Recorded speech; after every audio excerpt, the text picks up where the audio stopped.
नाज़रीन अस्सलाम वालेकुम।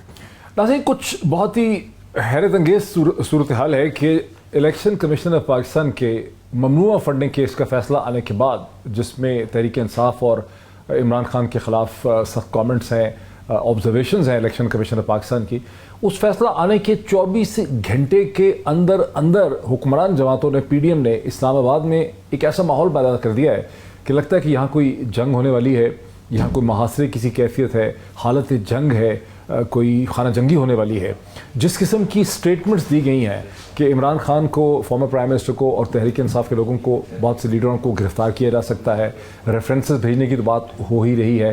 अब से थोड़ी देर पहले राना सनाउल्लाह साहब ने मरियम औरंगज़ेब साहिबा के साथ बैठ के, जो इंफॉर्मेशन मिनिस्टर हैं, राना सनाउल्लाह साहब पाकिस्तान के वज़ीर दाखिला हैं, इंटीरियर मिनिस्टर हैं, उन्होंने ये कहा कि तहरीक इंसाफ ने पाकिस्तान इलेक्शन कमीशन के बाहर जो मुज़ाहरा करना था 4 तारीख को, जो कल है, वो मुज़ाहरा जो है उसमें तकरीबकारी हो सकती है, ये रेड जोन में है, इस मुज़ाहरे की इजाज़त नहीं दी जा सकती।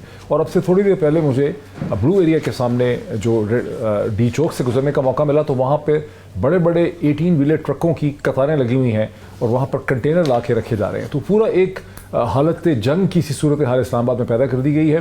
हालांकि ऐसी कोई हालत जंग 24 घंटे पहले नहीं थी, बिल्कुल भला चंगा शहर था, पीसफुल किस्म के हालात थे। ऐसा लगता है कि यहाँ एक बहुत बड़ी महाज़ाराई जो है होने वाली है। इसमें कुछ मैं आपको टुकड़े और शॉर्ट स्टेटमेंट्स सुनाता हूँ, जिससे आपको इस कैफियत का अंदाज़ा होगा कि कैसे बयानबाजी करके, स्टेटमेंट्स के ज़रिए, प्रेस टॉक्स करके इस कैफियत को जो है जन्म दिया गया है। सबसे पहले मैं आपको मौलाना फजल रहमान साहब की जो स्टेटमेंट है 39 सेकंड की, वो मैं सुनाता हूँ। इससे पहले सुप्रीम कोर्ट और इलेक्शन कमीशन बहुत से लोगों को नाअहल करार दे चुकी है। साफ नजर आ रहा है कि उसने रियासत को और रियासत की इमारत को जमीन बोस करने के लिए आलमी सतह पर मदद हासिल की। लाखों डॉलर, अरबों रुपए गैर मुल्की एजेंडे को पूरा करने के लिए वो सियासत में लाया। ये पूरी पार्टी इस तमाम तर जुर्म की जिम्मेदार है। उनके मरकजी ओहदेदार हों या सूबाई ओहदेदार हों, ये सब इस जुर्म में शरीक हैं और इन सब के खिलाफ जुर्म साबित हो चुका है। PTI के ओहदेदारान, अब उनकी गिरफ्तारियां अमल में लाई जानी चाहिए फौरी तौर पर। यानी आप अगर सुने तो मौलाना फजल रहमान कुछ इस तरह से डिस्क्राइब कर रहे हैं कि इमरान खान और उनकी जमात ने एक बैनुल-अक़वामी साजिश की है पाकिस्तान की रियासत के ख़िलाफ़ और पाकिस्तान की रियासत को अंडरमाइन करने की उन्होंने कोशिश की है। ये एक ऐसी ऑब्जर्वेशन है, ये एक ऐसी चीज़ है जो मौलाना फजल रहमान ने PDM के लीडरान के अलावा कोई और जी शोर शख्स देखने से बिल्कुल कासर है। एहसन इकबाल साहब क्या फरमाते हैं? वो शख्स जो अपने मुखालफों को चोर कहता था, वो खुद सबसे बड़ा चोर निकला। और जो शख्स दूसरों को झूठा कहता था, वो खुद सबसे बड़ा झूठा निकला। और जो इम्पोर्टेड हुकूमत को ताना दिया करता था, वो खुद दरअसल फॉरेन फंडिंग का एजेंट निकला। अब पाकिस्तानी कौम को पता चल गया है कि क्यों कर कश्मीर का सौदा हुआ, क्यों कर CPAC को सेबोटाज किया गया। पाकिस्तान दुश्मन लॉबीज से फंडिंग लेकर पाकिस्तान के अंदर मुसलसल इंतशार पैदा किया जाता रहा। There is no free money, कोई मुफ्त पैसा नहीं आता। जो पैसा आता है उसके साथ एक एजेंडा और फरमाइश भी आती है। नाज़रीन, वन सेकंड आप देख सकते हैं कि एहसन इकबाल साहब जैसा सोबर आदमी जो है, उसने उसी किस्म के इल्ज़ामात को थोड़ा सोफिस्टिकेटेड लैंग्वेज में दोहरा दिया है जो मौलाना फजल रहमान ने लगाए हैं। और उसका मतलब यही है कि इमरान खान जो फॉर्मर प्राइम मिनिस्टर, उनकी पार्टी जो है वो बैनुल-अक़वामी फंडिंग लेके कश्मीर का भी उन्होंने सौदा किया, पाकिस्तान में भी इंतशार पैदा किया और ज़ाहिर है कि पैसा फ्री नहीं आया। जवाबन फवाद चौधरी साहब जो हैं वो मौलाना फजल रहमान को किस तरह से जवाब देते हैं, वो भी सुन लें। नून लीग की जो लोग ये समझते हैं कि वो 84 सीटें लेने वाली जमात ये कह रही है कि हम 155 सीटें लेने वाली पार्टी जो है उसको बैन कर देंगे। आप अपनी हैसियत के मुताबिक बात करें। इमरान खान और तहरीक इंसाफ को के ऊपर पाबंदी लगाना जो है वो आपके बस में नहीं है। इलेक्शनों से आप भाग रहे हैं। आप पूछें उनसे आप इलेक्शनों से क्यों भाग रहे हैं, सारे कहते हैं कि वो एक्चुअली अगर अभी इलेक्शन हुए तो इमरान खान जीत जाएगा। फिर आप मार्शल लॉ लगा लें, फिर आप कम्युनिस्ट पार्टी का सिस्टम बना लें। वफाकी हुकूमत के पास किसी किस्म का कोई इख्तियार है ही नहीं कि वो किसी पार्टी को तहलील कर सके, उसका सिंबल कर सके और या कुछ उसके खिलाफ इस तरह की कार्रवाई कर सके। फवाद चौधरी साहब तो एक मतलब चैलेंज थ्रो कर रहे हैं हुकूमत को कि फिर मार्शल लॉ लगा ले, लेकिन हुकूमत ने तकरीबन मार्शल लॉ की सूरत हाल पैदा की हुई है इस्लामाबाद में, एंड फ्रॉम नोवेयर, कोई वजह नहीं है, कोई कॉज नहीं है, कुछ है ही नहीं, लेकिन एक ऐसा माहौल बना दिया गया है इस वक्त डी चौक के ऊपर जहाँ पे कतारें लगी हुई हैं कंटेनर्स की, ट्रक्स की, पुलिस की, मुख्तलिफ किस्म की। और ये उस वक्त सूरत हाल शुरू हुई जब से चंद घंटे पहले पाकिस्तान के इंटीरियर मिनिस्टर राना सनाउल्लाह साहब ने मोहतरमा मरियम औरंगजेब साहिबा जो इंफॉर्मेशन मिनिस्टर हैं उनके साथ बैठ के एक अजीबोगरीब किस्म की प्रेस कॉन्फ्रेंस की। रिपोर्ट्स ये हैं कि अगर इनको in front of election commission of Pakistan office जमा होने की इजाज़त दी गई तो ये वहाँ पे वायलेंस जो है कर सकते हैं, इलेक्शन कमीशन ऑफिस पे हमलावर हो सकते हैं। रेड जोन में कोई प्रोटेस्ट जो है वो अलाउड नहीं है और इलेक्शन कमीशन ऑफ पाकिस्तान का ऑफिस जो है वो रेड जोन में है। मैं इन्हें वार्न करता हूँ, पीटीआई की लीडरशिप को भी और जो वर्कर्स हैं उनको भी, आप रेड जोन में जो है वो कल दाखिल होने की कोशिश हरगिज ना करें। आपके लिए जो एरियाज यहाँ पे इस्लामाबाद में सुप्रीम कोर्ट और इस्लामाबाद हाई कोर्ट ने मुख्तस किए हैं, उन जगहों पे आपको जो है वो जो भी सहूलत फैसिलिटेशन है वो हम मुहैया करने को तैयार हैं।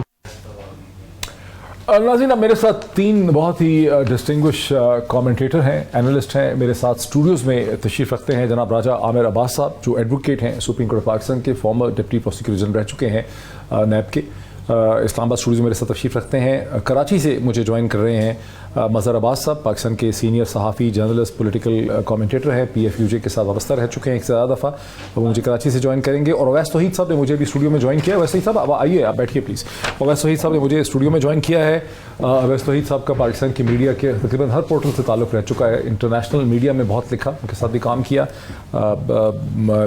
चैनल्स के न्यूज़ ब्यूरोज़ को हेड कर चुके हैं और कई इंटरनेशनल पब्लिकेशन जिसमें BBC है, आजंसे फ्रांस है, CS मॉनिटर है, उनके लिए लिखा, वॉल स्ट्रीट जर्नल के लिए लिखा, टाइम के लिए लिखा, गार्डियन के लिए लिखा। तो तीनों एनालिस्ट की मदद से हम इस सूरत हाल को समझने की कोशिश करेंगे कि अचानक ही पाकिस्तान में, इस्लामाबाद में, दारुल खिलाफे में जंग की सी सूरत हाल जो है वो क्यों बन गई है। राजा आमिर अब्बास साहब, 24 घंटे पहले तो कोई जंग की सूरत हाल नहीं थी, अचानक ही क्यों एक हालत जंग में हम चले गए? आपने कहा कि कोई कॉज नहीं है, कॉज तो है डॉक्टर साहब। वो 17 जुलाई को जो 15 सीटें और पूरी हुकूमत की मशीनरी एक तरफ लगी हुई, पूरी हुकूमत कोशिश कर रही थी कि किसी तरीके से इस इलेक्शन में कोई सीटें आ जाएं। ऐसी क्या बात है, हार जीत सर ये हार जीत की बात के अलावा वो देख रहे हैं कि 13 पार्टीज इकट्ठी होकर 3 सीटें लेती हैं और इमरान खान साहब जिस पे इन्होंने ये जो इल्ज़ामात लगाए हैं रिडिकुलस किस्म के, मौलाना साहब ने और उसके बाद एहसन इकबाल ने, तो वो उनको देखा कि जनाब वो तो जो ये सोच रहे थे कि हम लेंगे कोई 10-12 सीटें, 13 सीटें, वो उल्टा हो गया। 17 वो सोच रहे थे वैसे जी, 17 चले टू मोर के जनाब 17 सीटें। अब ये वो तमाम वजूहात हैं। उसके बाद वो उनका ख्याल था कि शायद इलेक्शन कमीशन ऑफ पाकिस्तान से ऐसा डिसीजन आ जाएगा कि जिसमें डिक्लेयर हो जाएगा कि ये फॉरेन फंडिंग है, लेकिन इलेक्शन कमीशन ने बड़े क्लियर अंदाज में और बड़े क्रिस्टल तरीके से ये तो क्लियर कर दिया कि ये एक प्रोहिबिटेड फंड्स था जो कि कानून के तहत कोई भी पार्टी जो सी है वो ले नहीं सकती, और जो हमारे मुल्क के पार्टी के कवानीन हैं तो उसमें ये मौजूद है कि अगर कोई ऐसे पैसे आते हैं तो उसको फॉर फ्यूचर की तरफ ले जाया जाता है। और यही वजह है कि इलेक्शन कमीशन ऑफ पाकिस्तान ने शो कॉज दे दिया। किया जा सकता है, जो आपने टिकट देखे होंगे, ये किस तरह से आ रहे हैं? मतलब चलिए रेफरेंस आप भेजना चाहते हैं डिस्क्वालिफिकेशन का, ये गिरफ्तारी की बात कहाँ से आ रही है? देखिए उसमें कोई पीनल क्लॉज नहीं है कि आप कोई अरेस्ट कर सकते हैं, कोई ऐसा एक्ट ऑफ ओमिशन या कमीशन नहीं है कि जिसको कॉग्निजेबल बाय पुलिस हो, कि जिसमें कोई पुलिस कॉग्निजेंस ले सकती है या जो इंटीरियर मिनिस्ट्री है वो किसी किस्म का अरेस्ट कर सकती है। उसमें कहीं क्राइम नहीं दिया गया, ऑफेंस नहीं है कोई, ठीक है। तो ये एक सिविल केस है कि जो कि पार्टी की मैक्सिमम जा रही है कि पार्टी को बैन किया जा सकता है, वो भी फंड्स। एक चीज़ मैं क्लियर कर दूं कि जो ये बार बार फॉरेन फंडिंग का नाम लेते हैं, फॉरेन फंडिंग मींस कि जब आप किसी हुकूमत से पैसे लेते हैं, किसी हुकूमत की जमात से पैसे लेते हैं, जैसे आप अगर इसराइल से पैसे ले रहे हैं, आप भारत से पैसे ले रहे हैं या हिंदुस्तान से ले रहे हैं या उनकी किसी पार्टी से आप पैसे ले रहे हैं और अपने मुल्क में पार्टी बना रहे हैं, तो दैट इज़ फॉरेन फंडिंग, जो कि कानून में डिफाइन है। वो कतन उसमें एक आयोटा ऑफ एविडेंस नहीं आया। तो अब ये चीज़ है कि जनाब जो बात है कि बात हो रही है, इमरान खान ने कहा कि अर्ली इलेक्शंस को करना है। इलेक्शन कमीशन ऑफ पाकिस्तान पहले दिन से लगा हुआ था कि जनाब जब इसको सुप्रीम कोर्ट में बुलाया तो इसने कहा जी हम तो इलेक्शंस नहीं करवा सकते 3 माह में, जो कि इनकी आइनी जिम्मेदारी है। अब ये भी उसी तरफ उस वक्त तो कहा था कि अक्टूबर से पहले नहीं करा सकते। एग्जैक्टली, जो मिनिमम इनकी आइनी जिम्मेदारी 3 months, they are supposed to do within 3 months, this is the constitutional requirement, जिससे वो इनकारी हुए थे, उन्होंने गैर आईनी काम किया था। तो अब ये वो तमाम चीजें हैं। मज़हर अब्बास साहब, यहाँ तक तो हमें बात समझ आती थी जब साइमन क्लार्क की स्टोरी लगवाई गई, एक माहौल बनाया गया एक्सेप्टेबिलिटी रिसेप्टेबिलिटी कि भाई ये foreign funding so called case है, इसमें को बहुत कुछ निकलेगा। और फिर जिस तरह से फैसला आया कि अब हुक्मरान जमातें ये चाहती हैं कि इलेक्शन को 2022 में ना हो, एक इस किस्म का कानूनी झगड़ा शुरू हो जाए सुप्रीम कोर्ट के लेवल में, मतलब बड़ा बेंच बन जाए, फुल कोर्ट का बेंच बनाया जाए, खप पड़ जाए, ताकि इलेक्शन जो है वो गुम हो जाए, वो 6 महीने और आगे चला जाए, मार्च अप्रैल की बात हो जाए। लेकिन ये जिस किस्म की इंतहा पसंदी का मुजाहरा किया जा रहा है कि इमरान खान गिरफ्तार हो सकते हैं, ये हो सकता है, वो हो सकता है, PTI तखरीबकारी करने का प्लान कर रही है, हम छोड़ेंगे नहीं, ये क्यों हो रहा है सब कुछ? इसको कैसे हम एक्सप्लेन करें? शुक्रिया डॉक्टर साहब। देखिए, दोनों चीज़ें कि अभी जो भी केस था उसकी मेरिट डीमेरिट्स क्या हैं और जो इस वक्त गवर्नमेंट कर रही है वो क्या है। गवर्नमेंट ओवर रिएक्ट कर रही है मेरे नुक्ते नज़र से, और उस ओवर रिएक्ट में आपको वो काउंटर प्रोडक्ट होता है हमेशा से जब गवर्नमेंट ऑफ द डे करती है। देखिए, इलेक्शन कमीशन ओवर रिएक्ट से तो मतलब है कि किसी चीज़ का रिएक्शन कर रही है। किस चीज़ का रिएक्शन कर रही है हुकूमत? किस चीज़ पे ओवर रिएक्ट कर रही है? ओवर रिएक्ट इस लिहाज से कर रही है कि वो ये समझ रहे हैं जैसे एक फाइनल वर्डिक्ट आ गया है और अब बस सज़ा देनी है। ऐसा नहीं है, अब ये पूरा प्रोसेस है। अभी तो इलेक्शन कमीशन ने शो कॉज दिया है, उसका जवाब आएगा, उससे सेटिस्फाई होते हैं नहीं होते हैं। PTI जो है वो उधर चली गई है, कोर्ट जा रही है, PTI उसको चैलेंज कर रही है। फिर अगर गवर्नमेंट कोई डिक्लेरेशन जारी करती है उसको विदिन 15 डेज उसे सुप्रीम कोर्ट में, तो थोड़ा सा सब्र कर लेते, खामोशी से आप करें, जो कि जाहिर एक प्रोसेस है, आप कंप्लीट करें। आपका एक्शन उस सूरत में बनता है जब सुप्रीम कोर्ट फाइनली डिक्लेयर कर दे। अगर आप इस तरह का रेफरेंस फाइल करते हैं और सुप्रीम कोर्ट इलेक्शन कमीशन के फैसले को इंडोर्स करती है और ये पार्टी डिसॉल्व, तब तो बनता है। लेकिन इस वक्त जो हर दूसरे दिन मिनिस्टर्स बैठे होते हैं, इस वक्त आप समझते हैं कि सारी पार्टी बैठी है, और फिर ये जो है, ये जो प्रोटेस्ट की बात है, देखिए ये 24 घंटे में PTI ने अनाउंस नहीं किया था। एक PTI ने कहा था इलेक्शन कमीशन के सामने हम मुजाहरा करेंगे कुछ दिनों पहले, और खुद हुकूमत ने कहा था 31 को कहा था उन्होंने, 31 की उन्होंने भी ये कहा था, उन्होंने भी ये कहा था कि अगर इलेक्शन कमीशन ने ये फैसले का ऐलान नहीं किया तो हम इलेक्शन कमीशन के सामने मुजाहरा करेंगे। अब आपने पूरा कॉर्डन ऑफ कर दिया। अच्छा, इससे तो PTI की सक्सेस हो गई।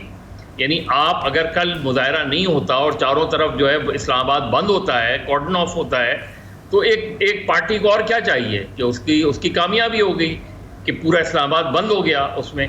तो मेरा ख्याल है ये जो हुकूमतों के तरीक़ेकार हैं ये कभी भी मुनासिब नहीं होते। और मेरा ख्याल है गवर्नमेंट को अगर कोई रेफरेंस फाइल करना है उस पर काम करें, बजाय इसके कि रोज़ाना मिनिस्टर्स बैठ के प्रेस कॉन्फ्रेंसेस करें। उसका नतीजा ये होता है कि फ़र्ज़ करें सुप्रीम कोर्ट रूल्ड आउट कर देती है, रिजेक्ट कर देती है ये फैसले के, इस इलेक्शन कमीशन के फैसले के ख़िलाफ़ कोई फैसला दे देती है। फिर कहाँ खड़ी होगी गवर्नमेंट? फिर किधर खड़ी होगी हुकूमत? तो मेरा ख्याल है जो सियासी जमातें, क्योंकि पोलराइजेशन इतनी हो गई, PTI ने अपने ज़माने में जिस तरह लोगों को गिरफ्तार किया, PMLN को टारगेट किया, वो मेरा ख्याल है वो एक तरह का रिवेंज नजर आ रहा है मुझे, एक पता नहीं बुक्स नजर आ रहा है, एक तरह का रिवेंज आपको नजर आ रहा है। मेरे साथ रहिए, रिवेंज जरूर होगा। जी बिल्कुल, रिवेंज जरूर होगा। अवैस वही सब बड़ा अच्छा एक्सप्लेन किया मज़हर साहब ने सिचुएशन को। थोड़ा सा मुझे जो उसमें एतराज़ तो नहीं, मैं थोड़ा सा मुझे समझ रहा हूँ कि एक चीज़, यानी ओवर रिएक्शन का जो लफ्ज़ इस्तेमाल किया, ओवर रिएक्ट तो तब होगा जब एक्शन होगा तो रिएक्शन होगा ना। हुकूमत के ऊपर तो किसी ने हमला किया नहीं है कि हुकूमत जो जवाबी हमला कर रही है वो तो फिर एक्शन तो किया है, इलेक्शन कमीशन ने इलेक्शन किया है जिससे हुकूमत को फ़ायदा हो रहा है। तो हुकूमत का जो रिएक्शन है ये तो फिर ऐसा लगता है कि बिल्डअप किया हुआ था पहले से, कुछ उन्होंने उस पर बनाना था। ये क्या करना चाह रहे हैं? देखिए, 9 अप्रैल के बाद ये पहला मौका मिला कि कोई उनको खुशियां मिल सके कि जी इलेक्शन कमीशन ऑफ पाकिस्तान से उनको एक जश्न मना रहे हैं, ओवर रिएक्ट तो नहीं कर रहे। देखिए, कहने का मकसद ये है, कल नुसरत जावेद साहब हमारे जो सीनियर दोस्त हैं वो कह रहे थे कि अंदरून लाहौर के अंदर एक कम्युनिटी होती है, वो बड़ी इग्नोर्ड कम्युनिटी होती है, तो उसका हम यहाँ पे जिक्र नहीं करते। तो उनके यहाँ लड़का हो जाए तो चुम चुम के मार देते हैं उसको। तो ये जो है ये बेसिकली अपना खुशी से दीवानावार सर मार रहे हैं, ओवर रिएक्शन कर दी है, पुलिस बुला ली है, सील करने लगे हैं रेड जोन को। देखिए इससे पहले आप डॉक्टर साहब इससे पहले देखिए ना, ये जो पाकिस्तान इस वक्त पाकिस्तानी रियासत कवानीन और ज़वाबित से तो चल नहीं रही, चाहे वो तहरीक इंसाफ का मामला हो, चाहे वो पीपल्स पार्टी का मामला हो, चाहे नून लीग का मामला हो। ये एक सियासी लड़ाई लड़ रहे हैं। आप क्या समझ रहे हैं, पनामा के बाद नून लीग में शरीफ बरदरान ने या शरीफ बरदरान कंपनी ने वो मुकदमा अदालत में लड़ा है या बाहर लड़ा है? तहरीक इंसाफ भी यही कर रही है। देखिए एहतजाजी घेराव किसी इदारे का नहीं होना चाहिए। फैसले पर आप रिएक्ट करें, फैसले पे आप पिटीशन फाइल करें। आपने पिटीशन से पहले ही आपने चीफ इलेक्शन कमिश्नर इन्होंने मैंने और आपने तो नहीं अपॉइंट किया था। आपने एक इंटरव्यू के अंदर दागा इमरान खान साहब ने कि जी एस्टैब्लिशमेंट ने करवाया, पहले उनको उनकी आपके ज़माने में अपॉइंट हुए थे। अब आप कह रहे हैं कि नहीं, तो लोगों के जहन में शक्कू को शुबात तो होंगे कि क्या फॉरेन फंडिंग का केस या ममनुआ फंडिंग का केस आने वाला है, इस वजह से रिएक्ट कर रहे हैं इमरान खान साहब। दूसरा देखिए कवानीन के जो नुकात हैं वो तो बैरिस्टर साहब ने अच्छी तरह बयान की और करेंगे, जाहिर बात है, उसमें तो कोई चैलेंज नहीं कर सकता। लेकिन सियासी जो इसकी इम्प्लिकेशन है उस पर नज़र डालते हैं ना डॉक्टर साहब। इस वक्त ज़िमनी इंतखाबात में फ़तह के बाद बालादस्ती को जो नून लीग की उनके अपने गढ़ के अंदर उसको चैलेंज करने के बाद खान साहब को बहुत कुछ मौका नहीं मिला तहरीक इंसाफ को जश्न मनाने का, और उसके साथ ही ऐसी टाइमिंग हुई जिसकी बुनियाद पे मैं समझ रहा हूँ कि खान साहब ने अभी तक रिएक्ट नहीं किया। वो इस वजह से किया, ये टाइमिंग पे देख रहे हैं। क्या ये किन हल्कों की जानिब से हुई है, कहाँ से ये मूव हुई है? कौन सी 8 साल का केस जो है, ये जो अभी अचानक ऐलान हुआ, 8 साल का केस जो है, क्या वो चंद हफ्ते और इंतजार कर सकता था? टाइमिंग पे बात करें, क्योंकि सबकी नज़रें लगी हुई हैं अब से 12 हफ्ते की तकरीर के बाद सारी सियासी जमातों की। देखिए सारी सियासी जमातें अगर अपना किबला इस्टेब्लिशमेंट की तरफ रखती हैं तो फिर मेरा और आपका गिला शिकवा बनता है। इस मुल्क के अंदर जो इस वक्त रिएक्शन हो रहा है, जो टाइमिंग है, उसके अंदर तहरीक इंसाफ इस वक्त की मुत्तहदा इत्तेहाद मखलूत कमज़ोर हुकूमत जो है वो क्या अवाम के मसाइल के साथ जुड़ी हुई है या फिर इस्टेब्लिशमेंट की तरफ देख रही है या नवंबर में तकरीर के लिए देख रही है? बदकिस्मती की बात है। ये देखिए 2 और जमातें हैं इस वक्त, उनके केसेस भी हैं। हाँ, मतलब ये तो अगर मैं कहता हूँ आज आप बैन कर दो, मैं तो पर्सनली तो एज अ डेमोक्रेट मैं तो नहीं चाहता कि बैन कोई भी पार्टी बैन हो। 3 पार्टीज बैन हुई हैं, इसमें सिर्फ एक नैप हुई है, नेशनल अवामी पार्टी जो भुट्टो साहब ने की थी, कौन सी बैन हुई? और उससे पहले जमात इस्लामी हुई। अयूब खान साहब के ज़माने में मौलाना मौदूदी साहब को जेल भेजा गया। उससे पहले लियाकत अली खान साहब के ज़माने में 50 की दिहाई के अंदर कम्युनिस्ट पार्टी ऑफ पाकिस्तान हुई, और वो सारे मोटिव्स उसके अल्टीरियर मोटिव्स थे।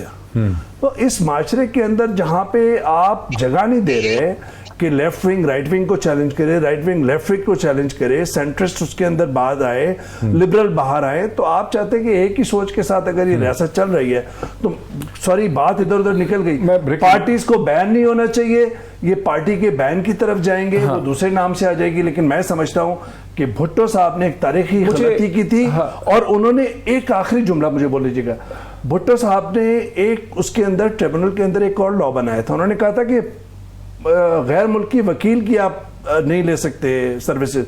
जब उनकी फांसी का केस चल रहा था कत्ल का, तो उनको फिर वो एक ब्रिटिश लॉयर महंगा पड़ गया, उनको नहीं लाने दिया। तो जो गड़ा आप खोदेंगे वो आपके भी काम आएगा। अगर नून लीग और पीपल्स पार्टी का 3 साल बाद 2 साल बाद अगर गैर सियासी कुव्वतें अगर वो चाहें तो वो उनको भी बैन कर दे। एक ब्रेक लेते हैं, ब्रेक के बाद इस डिस्कशन को आगे बढ़ाते हैं आफ्टर द ब्रेक। नाज़रीन वेलकम बैक। राजा आमिर अब्बास साहब जो कॉन्स्टिट्यूशनल एक्सपर्ट हैं, advocate supreme court of Pakistan है, मेरे साथ हैं, उनसे बात का आगाज़ करते हैं। राजा आमिर अब्बास साहब, आपने वक्त से पहले सुना कि ओवैस तौहीद साहब ने कहा कि पार्टी किसी पॉलिटिकल पार्टी को बैन नहीं होना चाहिए। ये ऐसे ही जैसे आप कहें कि डेथ पेनल्टी नहीं होनी चाहिए, सजाए मौत नहीं होनी चाहिए। लेकिन सवाल ये है कि अगर सजाए मौत है भी स्टैचू के ऊपर तो उसी को होगी ना जिसने मर्डर किया है, कत्ल किया है। यहाँ क्या हुआ है जिसकी बेसिस पे तहरीक इंसाफ को बैन होना है या इमरान खान को बैन होना है? देखिए, दो बातें तो जहन में रखिए। एक तो ना इलेक्शन कमीशन ऑफ पाकिस्तान को कोई इख्तियार है कि वो बैन कर सकता है, ना गवर्नमेंट ऑफ पाकिस्तान को कोई इख्तियार है कि वो किसी किस्म का बैन लगा सकता है। क्या बातें हो रही हैं सुबह से? तो मैक्सिमम ये एक रेफरेंस भेज सकते हैं कि जी हमारे पास ये मटीरियल है कि जो उनको कनेक्ट करता है। मैं दोबारा रिपीट कर रहा हूँ कि इन्होंने किसी फॉरेन गवर्नमेंट से या किसी फॉरेन पॉलिटिकल पार्टी से डोनेशंस लेके अपनी पार्टी की है, या उसमें दूसरी कंडीशन होती है कि जो फंडिंग्स हो रही हैं वो टेररिज्म के लिए या पाकिस्तान की सोवरेनिटी के खिलाफ फंडिंग है ही नहीं। जब डिसीजन आ गया तो जो एक चीज ज़हन में रखिए, जो इलेक्शन कमीशन ऑफ पाकिस्तान ने ऑल्दो एक लाइन ऐड की है, ये जो भी किया है वो लिख तो दी कि इसकी कॉपी भेज दी जाए गवर्नमेंट ऑफ पाकिस्तान को, लेकिन रेफरेंस ऐसे नहीं भेजा जाता। रेफरेंस लिखा जाता है कि this reference is being sent to the government of Pakistan for appropriate action और to be placed before the supreme Court accordingly. तो उसमें कहीं ये नहीं आया और क्लियर हो गया है कि उसमें लिखा हुआ है कि जनाब ये जोन सा है प्रोहिबिटेड फंड है। ये भी बता दें कि ये 2017 का जो एक्ट है, इससे पहले 2002 के बाद 2012 में भी कोई एक्ट आया था, लेकिन जो उसमें कंपनीज नहीं थी, उसमें सिर्फ फॉरेन गवर्नमेंट थी। इसमें भी एक चीज 17 में कंपनीज ऐड हुई। इसमें कंपनीज जो ऐड हुई हैं वो सिर्फ पाकिस्तान में इनकॉर्पोरेटेड जो कंपनीज है SECP और ये बैरून मुल्क की कंपनीज के हद तक खामोशी है और लिखा हुआ है मल्टीनेशनल्स का लफ्ज लिखा हुआ है। ठीक है। अच्छा, ये 2017 में भी मल्टीनेशनल की टर्म इस्तेमाल हुई जी, और इसमें भी जब ये फंडिंग हुई है 2010, 11, 12 में, तो उस वक्त ये कानून भी नहीं था।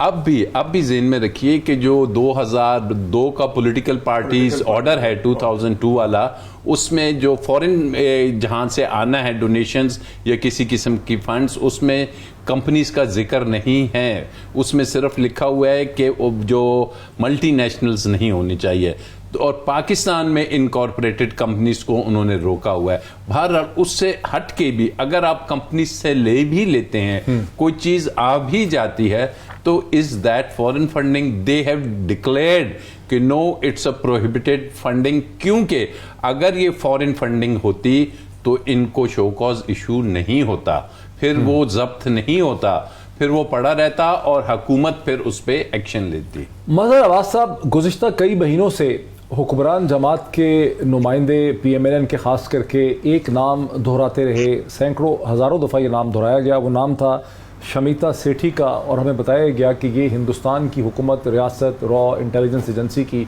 एक साजिश है और हज़ारों डॉलर्स जो हैं दिए गए। अब ये बात सामने आई कि शमीता सेठी जो हैं वो एक पाकिस्तानी नासिर हुसैन साहब जो हैं उनकी वाइफ हैं, वो हिंदुस्तानी शहरी भी नहीं है, बिकॉज़ वो अमेरिकन सिटीज़न हैं, और ये पैसे भी दोनों ने जॉइंट फंड से दिए हैं, जिसको कि इलेक्शन कमीशन ऑफ पाकिस्तान ने कैलकुलेटर का इस्तेमाल करके आधा आधा कर दिए। $27,000 को $13,000 करके हस्बैंड को वाइफ के पैसों से अलग कर दिया है और उसको उन्होंने प्रोहिबिटेड में डाल के उसको फॉरेन फंडिंग में डाल दिया है।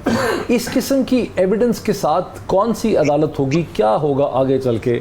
मज़हर अब्बास साहब, देखिए डॉक्टर साहब, ये मैं और आप तो नहीं फैसला कर सकते, ये तो आगे जब बात अदालत में जाएगी तब फैसला होगा, क्योंकि बहुत सी चीज़ें हैं। मैं शायद हम और आप या अवैध शायद उसको उस तरीके से ना समझ सकें जिस तरह राजा आमिर अब्बास या जो दूसरे वकला हैं, लेकिन ये जो है कि जो गवर्नमेंट है, गवर्नमेंट क्या कर सकती है? अगर गवर्नमेंट ये समझती है कि इनके खिलाफ, और उनके नुक्ते नज़र से इस केस में इतनी जान है कि वो किसी पार्टी को बैन करवा सकते हैं, डिज़ोल्व करवा सकते हैं, किसी लीडर को डिस्क्वालीफाई करवा सकते हैं, अगर वो समझते हैं तो वो अपना तजुर्बा कर लें। लेकिन ऐसा नहीं है कि डायरेक्ट रेफरेंस जाएगा।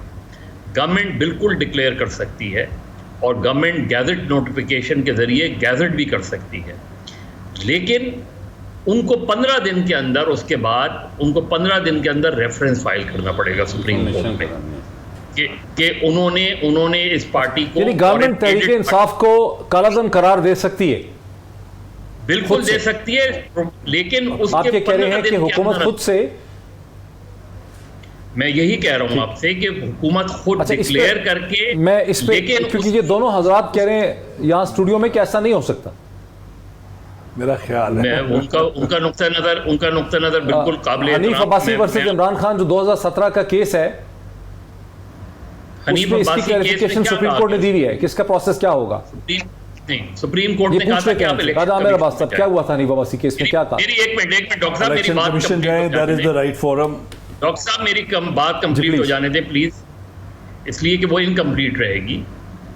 ये जो मैं बात आपसे कर रहा हूं, ये पीटीआई के एक इंतहाई मोतबर लॉयर ने मुझसे बताई है।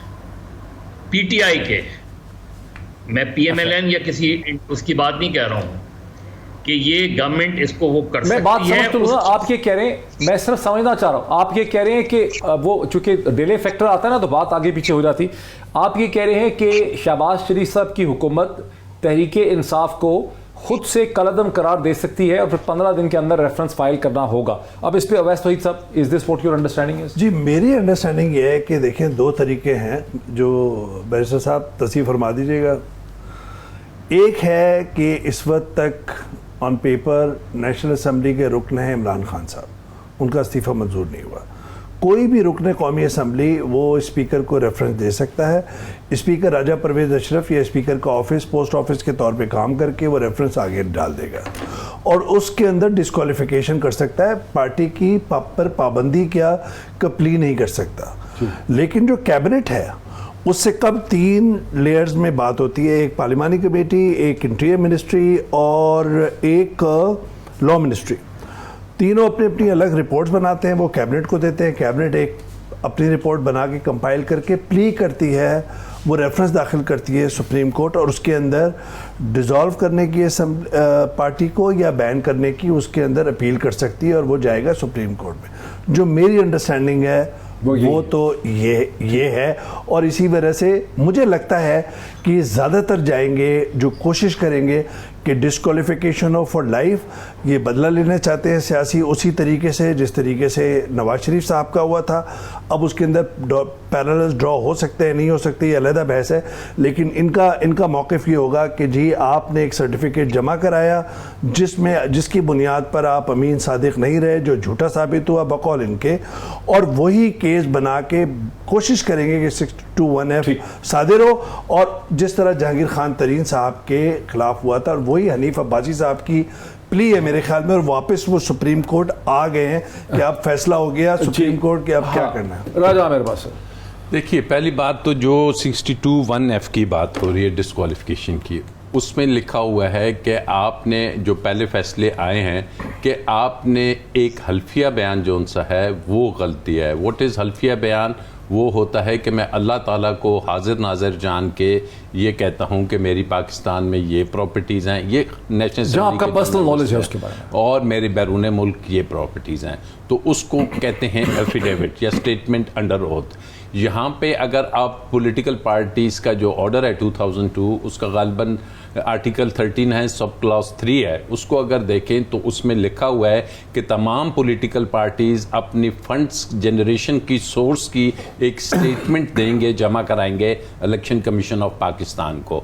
और जब वो इलेक्शन कमीशन ऑफ पाकिस्तान में स्टेटमेंट जमा कराएंगे, वो स्टेटमेंट ज़रूरी है कि वो किसी ऑडिट फर्म से ऑडिटेड हो, और जब वो ऑडिट हो के आएगी तो जो पार्टी के लीडर हैं वो साथ, वहाँ पे लफ्ज़ लीडर लिखा हुआ है, हेड नहीं लिखा हुआ, जो पार्टी के लीडर हैं वो उसको सर्टिफाई करेंगे, साथ एक सर्टिफिकेट दे देंगे कि हाँ ये हमारी पार्टी की स्टेटमेंट है, ये हमारे पार्टी की फ़लानी कंपनी थी, उनसे हमने ऑडिट कराई और ये किसी और की नहीं, हमारी पार्टी की है। It is only to the extent of certification कि yes we got it audited from this firm. एक फिडुशरी रिस्पॉन्सिबिलिटी। जैसे कि आप बैरून मुल्क जाएंगे तो आप नादरा से एक सर्टिफिकेशन ले लेते हैं कि जी मैंने कोविड की वैक्सीनेशन कराई हुई है, आप किसी जगह से और सर्टिफिकेशन ले लेते हैं कि ये चीज़ यहाँ पे रजिस्टर्ड है।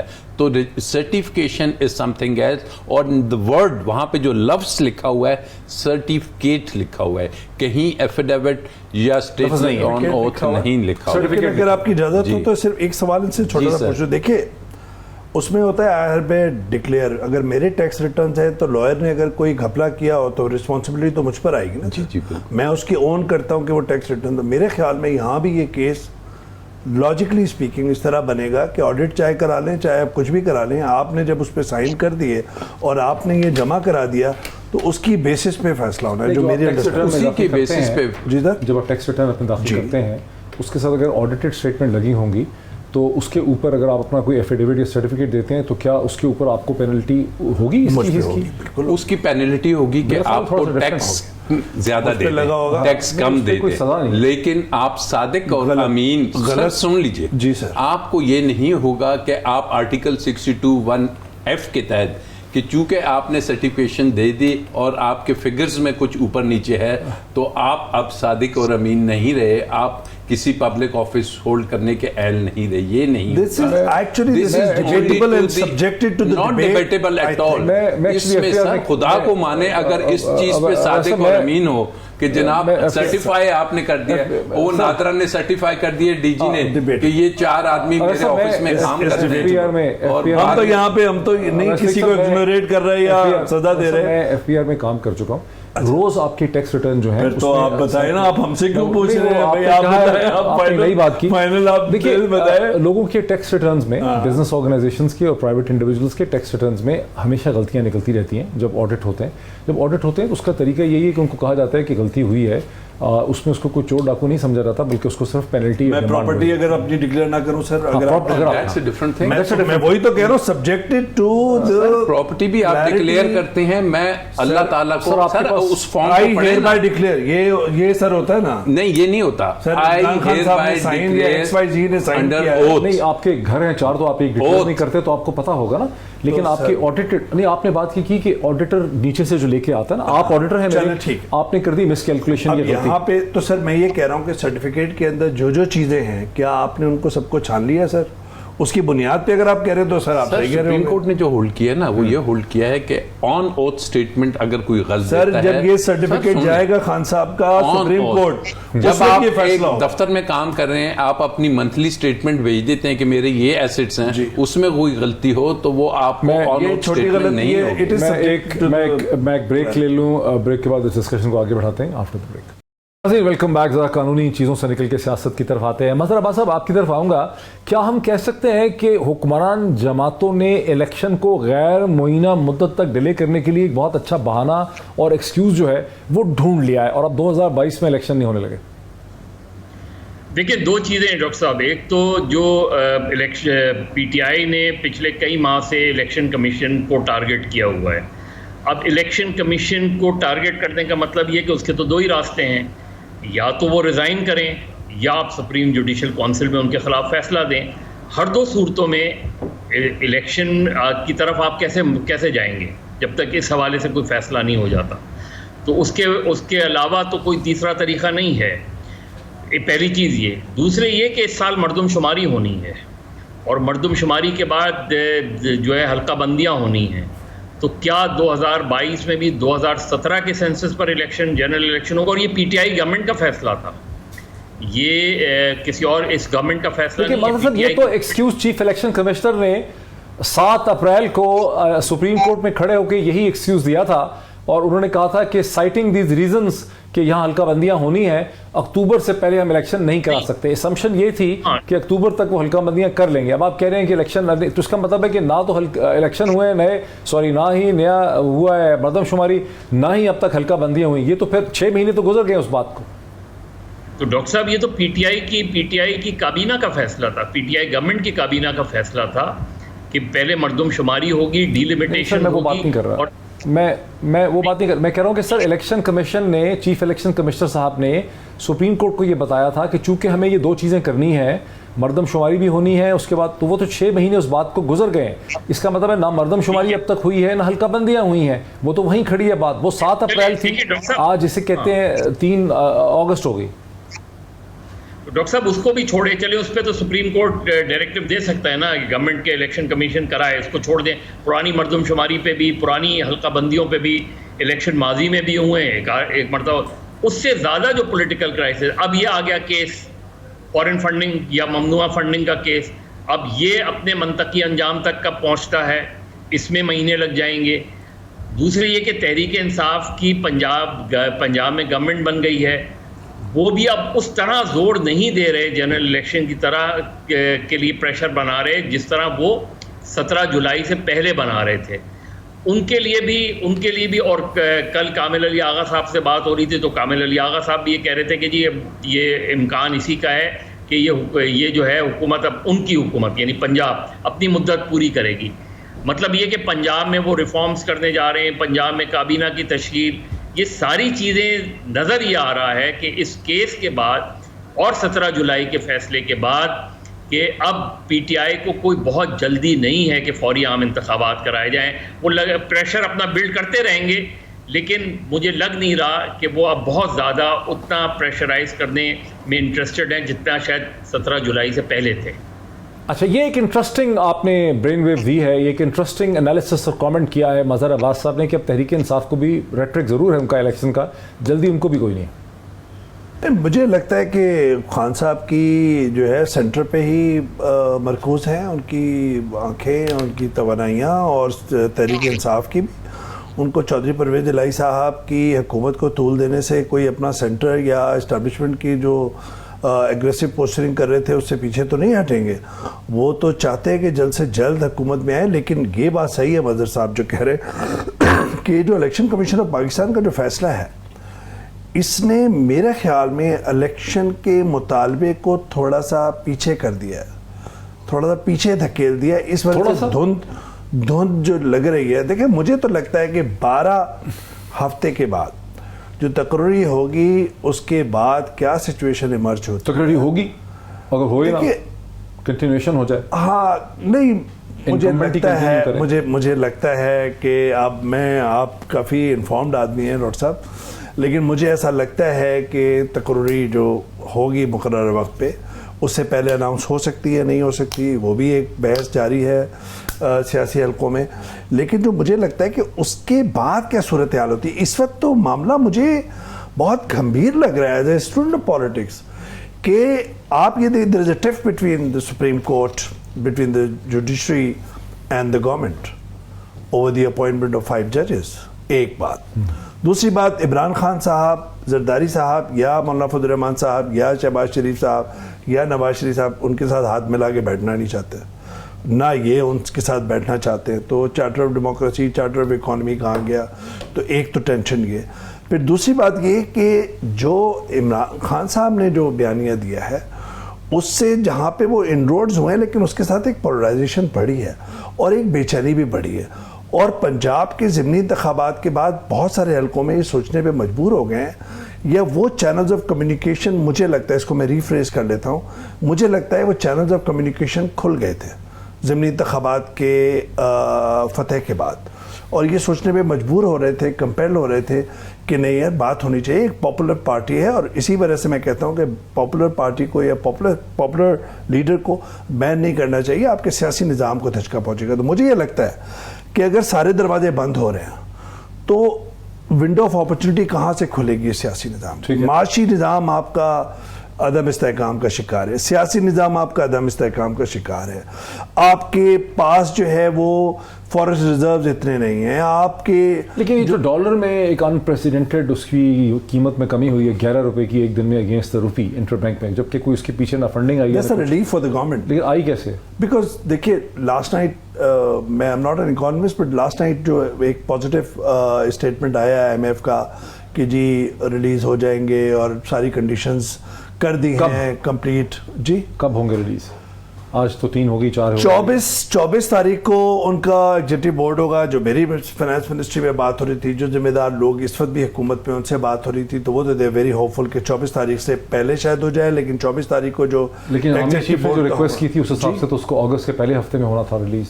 किसको जाना चाहिए था? क्योंकि 24 को बोर्ड, अगर छुट्टियों पे बोर्ड चला जाता है वापस आके तो उसने करना ही था, स्टाफ लेवल एग्रीमेंट हो गया है, आगे पीछे हो जाना है। और उसी पॉजिटिव स्टेटमेंट्स के पाकिस्तान ने वो शराइत हमारी काफ़ी मान ली है, उसी की बुनियाद पर मुझे लगता है कि जो होर्डिंग कर रहे थे डॉलर्स की, जो कमर्शियल बैंक्स माजरत के साथ जो पैसा बना रहे थे डॉलर्स के ऊपर, उन्होंने डॉलर्स मार्केट में छोड़े हैं, और इसी वजह से हमें लग रहा है। और दूसरा, ऑयल इंपोर्ट्स वगैरह जो LCs वगैरह जुलाई में पेमेंट हो गई थी, लेकिन कहने का वापस आ रहे हैं सर, वापस उस पॉइंट पे फिर आप डिस्कशन कर लीजिएगा कि इस अदम इस्तेहकाम के, सियासी अदम इस्तेहकाम के माहौल के अंदर आप फ़रीक़ैन को बिठाएंगे कैसे?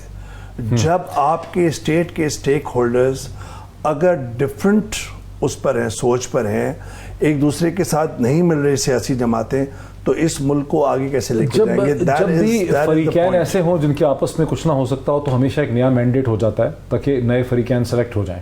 ये भी क्लियर हो जाए कि किसको आवाम की तायद है। पर फरीकैन की उतनी ही अहमियत है ना जितनी उनको आवाम की तायद है, वरना मेरे कहने से तो मतलब लेकिन वो मुकर्रर वक्त पर, देखिए आईन और कानून के मुताबिक मुकर्रर वक्त पर होना चाहिए, लेकिन मुझे लगता है कि ये अगले साल तक नहीं, उससे पहले होने चाहिए। किसी और मुल्क में इस तरह से एक आम इंतखाबात के माहौल को ख़त्म कर दिया जाए तो शायद वहाँ फड्डा पड़ जाए। पाकिस्तान में क्या होगा? देखिए अभी इन्होंने बात की कि जी फ्री कैन, एक तो पहले डिफाइन कर लिया जाए कि ये फ्री कैन कौन से हैं। मैं भी ये ठीक है, इनके पीछे फ्री कैन का पता चले। फिर अगर जो इलेक्शंस हैं अगर वो अर्ली होने हैं तो 3 माह के लिए उसमें इंटरिम गवर्नमेंट बननी पड़ती है। अगर अगस्त या सितंबर में नहीं डिसॉल्व होती तो इसका मतलब है कि 3 माह तो आगे जनवरी, ये आप कह रहे हैं कि दिसंबर के बाद, अगर दिसंबर के बाद होगा तो फिर तो हम जुलाई के वैसे ही करीब पहुंच जाएंगे। 2 माह पहले अर्ली इलेक्शन करा के कोई लॉजिक नहीं बनती। वक्त ही खत्म हो गया। मजहर अब्बास साहब का भी बहुत शुक्रिया, राजा आमिर अब्बास साहब का बहुत शुक्रिया, अवैस तहीद साहब का बहुत शुक्रिया। जिन फरीकैन की तरफ इशारा किया जाता है उनमें से अक्सर फरीकैन को खौफ जो है वो पाकिस्तान के अवाम का ही है। मसला यही है कि फरीकैन कुछ और सोचते हैं, पाकिस्तान के अवाम कुछ और सोचते हैं, और यही आज की सारी इस तरह आपको एक्सप्लेन भी करता है। आज इतना ही, फिर आपसे मुलाकात हुई।